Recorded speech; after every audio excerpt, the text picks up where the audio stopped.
બે ગેંગસ્ટરની ધરપકડ કરવામાં આવી છે। બે શૂટરની ક્રાઇમ બ્રાન્ચે ધરપકડ કરી છે। 7 કલાકના ઓપરેશન બાદ બંનેની ધરપકડ થઈ છે। રવિ ગોદારાના બે શૂટર ક્રાઇમ બ્રાન્ચના સકંજામાં આવ્યા। બંને ઉપર 30થી વધુ ગુનાઓ દાખલ। રાજસ્થાન અને અન્ય જગ્યાના ગેંગ વોરમાં તેઓ સામેલ હતા। તો મન ઉર્ફે બચ્ચા ગેંગસ્ટર અને સુહેબ ઉર્ફે ચિંટુની ધરપકડ કરવામાં આવી છે। બંનેની તપાસમાં મોટો ઘટસ્ફોટ પણ થયો છે। ગુજરાતમાં પોતાનું નેટવર્ક ઊભું કરવાના હતા તેવી માહિતી સામે આવી છે। બે શૂટરની ક્રાઇમ બ્રાન્ચે ધરપકડ કરી છે। ક્રાઇમ બ્રાન્ચને મોટી સફળતાની સાથે સાથે અનેક ખુલાસા થાય તેવી શક્યતા છે। બંનેની તપાસમાં મોટો ઘટસ્ફોટ। નવીન જોડાયા છે ફોન લાઈન પર વધુ માહિતી આપવા માટે। નવીન, શું વધુ માહિતી છે જે પ્રકારથી આ બે શાર્પ શૂટર્સ પકડાયા છે? લુબના બે શાર્પ શૂટર છે, અમન અને સુરત છે। તેમની ઉપર 30 જેટલા ગંભીર ગુનાઓ રાજસ્થાનમાં દાખલ થયેલા છે।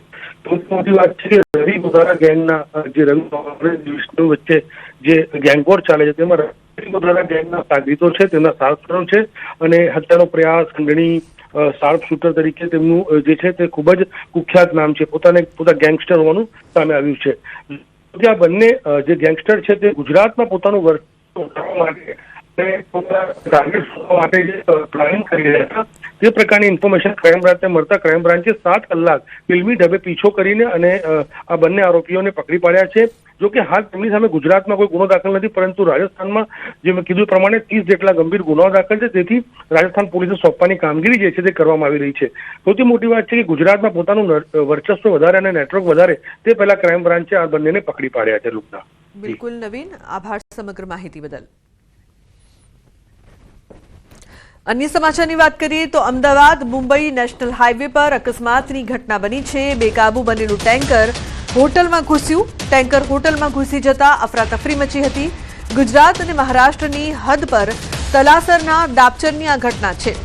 तो होटलना पगथिया पर उभेला व्यक्ति मांड मांड बच्यो। ड्राइवरे कोई कारणोसर स्टेरिंग परथी काबू गुमावता टेंकर बेकाबू थयुं हतुं अने आ होटलमां घुसी गयुं हतुं। आ घटना बाद होटलमां दौड़धाम मची गई हती।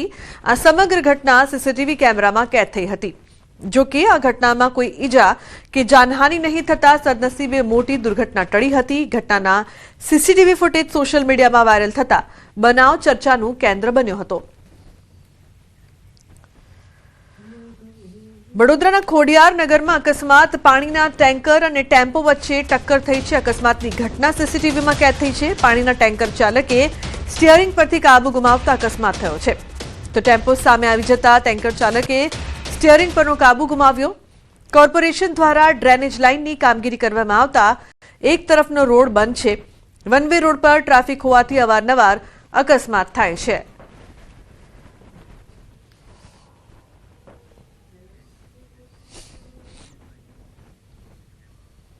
अन्य समाचार की बात करिए तो अमदावाद एसजी हाईवे पर वहेली सवारे वधु एक अकस्मात सर्जायो छे।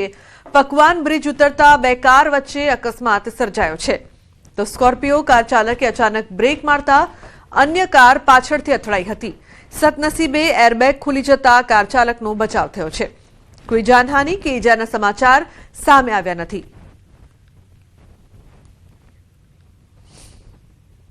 અમદાવાદના એસજી હાઈવે પર વધુ એક અકસ્માતની ઘટના બની છે। અમદાવાદના એસજી હાઈવે પર પકવાન બ્રિજ ઉતરતા આ અકસ્માતની ઘટના જે છે તે બની છે, જેમાં વહેલી સવારે એક સ્કોર્પિયો કાર અને કિયા સેલ્ટોસ કાર વચ્ચે જે છે તે અકસ્માતની ઘટના સર્જાઈ છે। સ્કોર્પિયો કાર ચાલકે અચાનક બ્રેક મારતા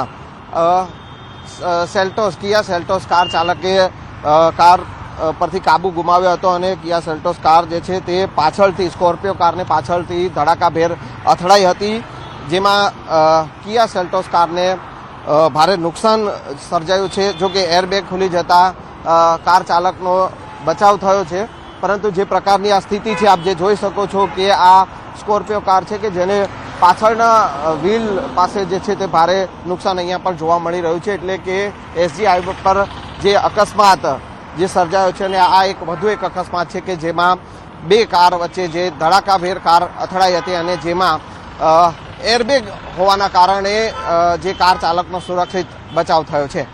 કેમેરામેન ખેંગા રાઠોડ સાથે સંજય ટાંક, ન્યૂઝ 18 ગુજરાતી, અમદાવાદ। તો અકસ્માતમાં બંને કારને ભારે નુકસાન થયું છે। એસજી હાઈવે પર અકસ્માતની આ સમગ્ર ઘટના બનવા પામી છે, પરંતુ એરબેગ ખુલી ગઈ તેના કારણે જે કાર ચાલક છે તેનો જીવ બચી ગયો। કાર ચાલકે અચાનક બ્રેક મારતા અન્ય કાર સાથે ટક્કર થઈ હતી, પરંતુ રફતારનો કહેર યથાવત છે। અમદાવાદ, વડોદરા અને અમદાવાદની બીજી એક જગ્યાના આ દ્રશ્યો અત્યારે આપ ટીવી સ્ક્રીન પર જોઈ રહ્યા છો। બેકાબુ ટેન્કર હોટલમાં ઘૂસ્યો અમદાવાદમાં, તો બીજી તરફ ટેન્કર અને ટેમ્પો વડોદરામાં અહીં ટક્કર જોવા મળી, જેના સીસીટીવી ફૂટેજ પણ સામે આવ્યા। તો બીજી તરફ અમદાવાદના એસજી હાઈવેમાં બે કાર વચ્ચે અકસ્માત સર્જાયો હતો, ટક્કર થઈ હતી, જેમાં કાર ચાલક માંડ બચ્યો। અન્ય સમાચાર, વલસાડથી પુત્રએ જ કરી માતાની હત્યા। ઉમરગામમાં બની એક દર્દનાક ઘટના। માનસિક અસ્થિર પુત્રએ માતાની હત્યા કરી દીધી। પોલીસને જાણ થતાં ઘટના સ્થળે દોડી આવી આરોપી પુત્ર કિરીટની અટકાયત કરવામાં આવી છે।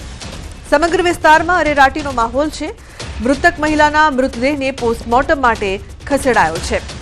તો આરોપી પુત્ર કિરીટની અટકાયત કરવામાં આવી છે। ભરત જોડાયા છે ફોન લાઈન પર વધુ માહિતી આપવા માટે।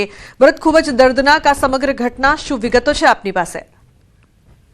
જી બિલકુલ, ખૂબ જ દર્દનાક ઘટના છે, જ્યાં એક પુત્રએ જ પોતાની માતાને આ રીતના છે એ હત્યા નિપજાવી હતી અને ત્રિકમ મારી અને ગળાના ભાગે ગંભીર ઈજાઓ પહોંચાડી અને આ પુત્ર જ છે માતાનો હત્યારો બન્યો હતો। અત્યારે પુત્ર છે એની અટકાયત કરવામાં આવી છે અને પોલીસે આ સમગ્ર મામલાને ગંભીરતાથી લઈ તપાસ હાથ ધરી છે। અત્યાર સુધી જે રીતે માહિતી મળી રહી છે એ મુજબ જે આરોપી પુત્ર છે તે માનસિક રીતે અસ્વસ્થ છે અને આ કોઈ વાતને લઈને ઉશ્કેરાઈ અને માતા પર જ ત્રિકમ વડે હુમલો કર્યો હતો ને તેને ગળાના ભાગે ત્રિકમ મારી અને કરપીણ હત્યા કરી હતી। આ સમગ્ર ઘટનાને કારણે સમગ્ર પંથકમાં છે ચકચાર મચી ગઈ છે અને પોલીસે હવે આ મામલે તપાસ હાથ ધરી છે। જી બિલકુલ, આભાર સમગ્ર માહિતી બદલ। તો પોલીસ દ્વારા વધુ તપાસ કરવામાં આવી રહી છે। અમદાવાદમાં 7th ડે સ્કૂલમાં મારામારીનો મામલો। સ્કૂલના આચાર્ય એડમિન હેડે જવાબ રજૂ કર્યો છે। મારામારીની ઘટનાને શાળાએ સામાન્ય ગણાવી છે। સામાન્ય ઘટના ગણાવીને જાણ ન કરાઈ હોવાનો આચાર્યનો લૂલો બચાવ જોવા મળ્યો છે। સ્કૂલના જવાબથી ડીઈઓ સંતુષ્ટ નહીં। સ્કૂલ સરકાર હસ્તક હોય તમામ ગતિવિધિની જાણ ડીઈઓને કરવી ફરજિયાત। 7મા ધોરણમાં વિદ્યાર્થીને માર મારતા શાળા દ્વારા ડીઓને જાણ કરવામાં ન આવતા આચાર્ય અને એડમિન હેડને નોટિસ ફટકારાઈ હતી। અન્ય સમાચાર, સાણંદથી આંગણિયા પેઢીનો કર્મચારી લૂંટાયો છે। સરખેજ નજીક બુકાનીધારી 3 શખ્સોએ લૂંટ ચલાવી છે। બેગમાં રહેલા 20 થી 25 લાખ રૂપિયા લૂંટીને ફરાર। પલ્સર બાઇક પર આવેલા આરોપીઓએ લૂંટ કરી હતી। ફરિયાદી ફારૂક ગનિયાણી પાસેથી થેલો ઝૂંટવી સરખેજ તરફ ભાગ્યા। સાણંદ પોલીસ દ્વારા ફરિયાદ નોંધીને તપાસ શરૂ કરવામાં આવી છે।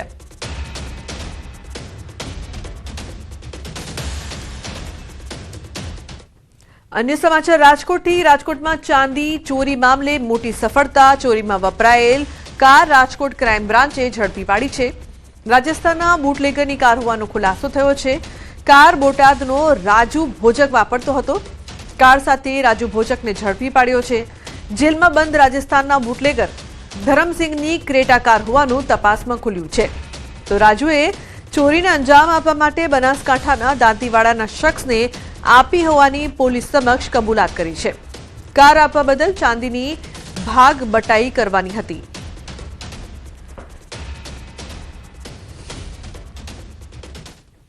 જૂનાગઢના ભવનાથ તળેટીમાં યોજાનાર મહાશિવરાત્રીના મિની કુંભ મેળાની તમામ તૈયારીઓને તંત્ર દ્વારા આખરી ઓપ આપવામાં આવ્યો છે। રાજ્ય સરકારના માર્ગદર્શન હેઠળ જૂનાગઢ જિલ્લા વહીવટી તંત્ર અને પવિત્ર યાત્રાધામ બોર્ડના સંકલનની તારીખ 11 થી 15 ફેબ્રુઆરી સુધી મેળાનું આયોજન કરવામાં આવ્યું છે। આ વખતે ગિરનાર દરવાજા અને ભરડા વાવથી ભવનાથ મંદિર સુધીનો આશરે 3.5 કિલોમીટરનો માર્ગ મુખ્ય આકર્ષણ બનશે, જ્યાં શિવ આરાધના થીમ પર વિશેષ લાઇટિંગ, ફૂલ સજાવટ, સેલ્ફી પોઈન્ટ, ભવ્ય પ્રતિમાઓ, દિવાલ ચિત્રો અને સતત મંત્રોચ્ચારની વ્યવસ્થા કરવામાં આવી છે। વહીવટી તંત્ર દ્વારા શ્રદ્ધાળુઓને ભક્તિમય વાતાવરણનો અનુભવ લેવા ભવનાથ મેળામાં પધારવા આમંત્રણ આપવામાં આવ્યું છે। આ વખતે આપણા જે વાહનો છે એ ગિરનાર દરવાજાથી જ અટકી જવાના છે અને લોકોનો આ આખો 3.5 કિલોમીટરનો રૂટ પગપાળા રૂટ રહેશે। આ રૂટને માત્ર આકર્ષક જ નહીં પરંતુ આપણે મહાદેવની શિવની આરાધનાને જે ભવ્ય અથવા તો ભક્તિમય વાતાવરણને છે તે દરેક લોકો અનુભવી શકે તે થીમને આધારિત અમે આખા આ 3.5 કિલોમીટરના રૂટને સુશોભિત કર્યો છે. ભજન, ભોજન અને ભક્તિનો ત્રિવેણી સંગમ સમા મહાશિવરાત્રિના મિની કુંભ મેળાનો વિધિવત રીતે પ્રારંભ થવા જઈ રહ્યો છે. ત્યારે મેળાની તૈયારીઓ પૂર્ણ થઈ છે અને તંત્ર દ્વારા તમામ સુવિધાઓ સજ્જ કરવામાં આવી છે. છેલ્લા 1 મહિનાથી વહીવટી તંત્ર દ્વારા જુદી જુદી સમિતિઓ બનાવીને કામગીરી કરવામાં આવી હતી, જે કામગીરી પૂર્ણ થઈ છે. લાઇટ, પાણી, શૌચાલય, રોડ, આરોગ્ય, સ્વચ્છતા સહિતની તમામ કામગીરી કરવામાં આવી છે. શ્રદ્ધાળુઓની વધતી જતી સંખ્યાને લઈને કોઈ અગવડતા ન થાય, જેને લઈ વાહનો પર પ્રવેશબંધી છે. મહાશિવરાત્રિના પ્રારંભના પહેલા જ દિવસે ડમરૂ યાત્રા યોજાશે, જે જિલ્લા પંચાયત ગેસ્ટ હાઉસના સામેના ગ્રાઉન્ડથી ભવનાથ મંદિર સુધીની રહેશે, જેમાં મોટી સંખ્યામાં ગુજરાતભરના સાધુ સંતો જોડાશે. મહાશિવરાત્રિના મિની કુંભ મેળાને લઈને સાધુ સંતોમાં પણ ભારે ઉત્સાહ છે. સાધુ સંતો દ્વારા મહાશિવરાત્રિના 5 દિવસ દરમિયાન જુદા જુદા આશ્રમો ખાતે વિવિધ કાર્યક્રમો યોજાશે.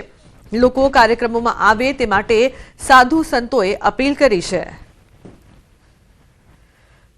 से लोगों की भीड़ हर साल बढ़ती जा रही है. इसके मद्देनजर हमने करीबन 3 किलोमीटर पहले जो गिरनार दरवाजा है, भरड़ावाव दरवाजा है, वहाँ से लोग इस मेले में चल के जाए, इस प्रकार की व्यवस्था की है. भवनाथ के एरिया में सांस्कृतिक कार्यक्रम का आयोजन 11 से 14 फरवरी तक किया जाएगा, जिसमें ख्यातनाम कलाकार आएंगे और अपना कार्यक्रम प्रस्तुत करेंगे. આ વર્ષે પણ મિની કુંભ સરકારશ્રી તરફથી આવ્યો તો સરસ રીતે સંપન્ન થાય. આમાં આ મેળાની અંદર મીડિયા જગતનો, પત્રકારો, સાથે સાથે રાજકીય નેતાઓ અને કલેક્ટરશ્રી, પોલીસ તંત્ર બધાનો સહયોગ સારો છે. સંતોના સહિયારા પ્રયાસથી સૌ કોઈનો એક આગવો પ્રયાસ છે કે મેળો વ્યવસ્થિત રીતે કેમ સફળ થાય. એમાં આપણું ચોક્કસ એવું સૂચન હોઈ શકે કે આવો આપણે આ મેળામાં ક્યાંય પણ નડતરરૂપ કોઈ ન થાય, વ્યવસ્થા જાળવી રાખીએ અને સૌ સાથે મળી ગિરનારીની શિવરાત્રિની, શિવજીની પ્રાર્થના સાથે અને એમની આરાધના સાથે આ મેળામાંથી એકતાનો સંદેશ જાય લોકોમાં.